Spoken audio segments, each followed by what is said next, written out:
Hello everyone, welcome to my channel. तो आज का हमारा टॉपिक ऑफ डिस्कशन रहेगा आरपीएससी सेकंड ग्रेड एग्जाम, जो मतलब पेपर फर्स्ट और पेपर टू दोनों के बारे में डिस्कस करेंगे हम। पेपर फर्स्ट है, उसमें 100 क्वेश्चन आते हैं, जीके के होते हैं, जो जिनमें से 80 जो क्वेश्चन होते हैं वो जीके के होते हैं और 20 क्वेश्चन है वो साइकोलॉजी के होते हैं।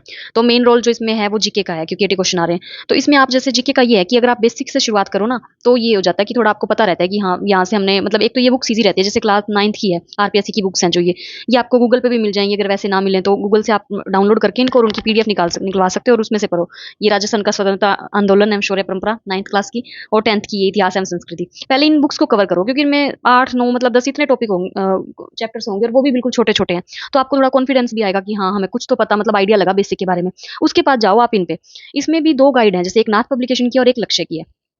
इसमें जो मेरे को ठीक लगी वो तो नाथ पब्लिकेशन की। मैंने बुक तो कोई नहीं परचेज की इसके लिए, लेकिन ये है कि मैंने जो रिव्यू देते हैं यूट्यूब पे, उनका रिव्यू देखा था। उसमें मैंने देखे थे, जैसे उन्होंने चैप्टर्स दिखा रखे थे, उसके बाद दिखा रखा था कि इसमें कितना पोर्शन दे। इसमें थोड़ा ज्यादा हाई लेवल का, मतलब ज्यादा एक्स्ट्रा चीजें दे दी हैं, तो इतना मतलब पढ़ना मुश्किल हो जाता है। नाथ पब्लिकेशन में पॉइंट टू पॉइंट चीजें दी हुई हैं। ये बुक बेस्ट है आपके लिए, कि ये वाली बुक कर लो आप।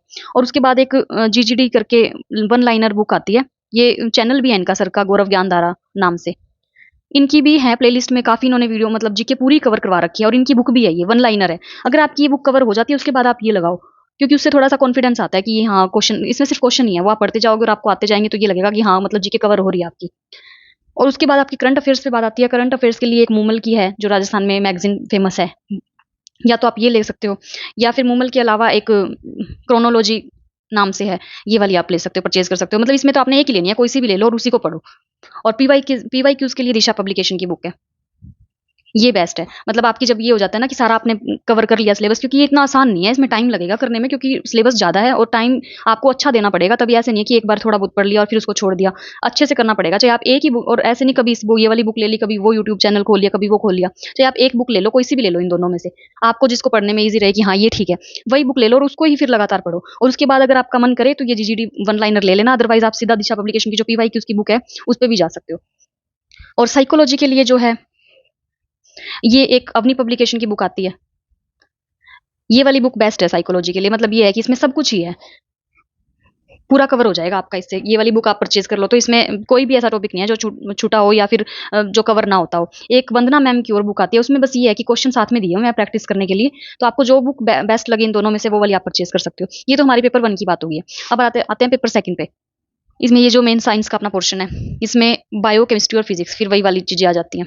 90 क्वेश्चन इसमें आते हैं अप टू 12th तक, और 40 क्वेश्चन आते हैं ग्रेजुएशन के, और जो 20 क्वेश्चन आते हैं वो आते हैं टीचिंग मेथोडोलॉजी के। तो इसमें आपने पहले तो अपनी लेनी है, बेसिक कवर करना है 11th 12th की एनसीईआरटी। अब वो आप बायो और केमिस्ट्री को लेके कर सकते हो, मतलब कोई भी दो सब्जेक्ट ऐसे चूज कर लो आपने जो आपके बेस्ट हो, फिजिक्स केमिस्ट्री हो, बायो केमिस्ट्री हो, या फिर केमिस्ट्री बायो, कोई भी हो। इन दोनों को अच्छे से कवर कर लो 11th 12th की। पहले आपने जंप नहीं करना कि सीधा ग्रेजुएशन की। उसके बाद ग्रेजुएशन में से तो वो टॉपिक करने हैं जो सिलेबस के अकॉर्डिंग ग्रेजुएशन के दिए हुए हैं, उन्हीं को उठाओ। ऐसे नहीं ग्रेजुएशन की कोई बुक उठा ली और उसको पूरी की पूरी पढ़ने लगे। उसमें जो टॉपिक है ना, क्योंकि ये है कि 40 क्वेश्चन आ रहे हैं, तो आपको ये तो पता होगा 90 क्वेश्चन पहले मेन है इनका, इनको तो कवर करो, उसके बाद ग्रेजुएशन पे जाओगे। तो अपना 11th 12th का कवर करके उसके बाद आपने ग्रेजुएशन के जो जो सिलेबस में टॉपिक दिए हुए हैं वो वहां से कवर करने हैं। और ये जो 20 क्वेश्चन है, इन पे भी आपने ऐसे नहीं, क्योंकि ये तो फ्री के नंबर है, बस एक बार पढ़ने हैं। इसमें तो बाहर तो क्वेश्चन जाएगा ही नहीं। टीचिंग मेथोडोलॉजी तो वही मेथड पूछेंगे कि ये वाला वो करवा रहे हो तो इसके लिए कौन सा मेथड यूज करोगे, या इसके लिए कौन सा मेथड ठीक रहेगा। तो ये क्वेश्चन तो ये तो आपने छोड़ना ही नहीं है। इस पे तो प्रैक्टिस अपनी कमांड बना के रखनी है कि 20 में से आपके 16 या 17 के आसपास तो ठीक हो ही जाए।